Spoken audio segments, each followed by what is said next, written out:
রবীন্দ্র সদনে মানে সুশীল মঞ্চের সাইড থেকে ঢুকলে এরকম একটা মেলা বসেছে। দেখো, দুর্দান্ত মেলা, প্রচুর স্টল আছে এখানে, অনেক জিনিসপত্র পাওয়া যাচ্ছে।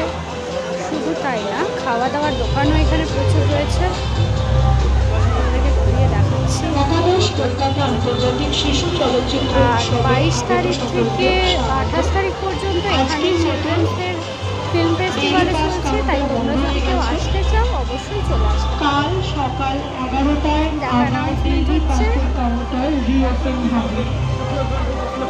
অনেক কিছু স্টল। কাল 12টায় শোয়ের জন্য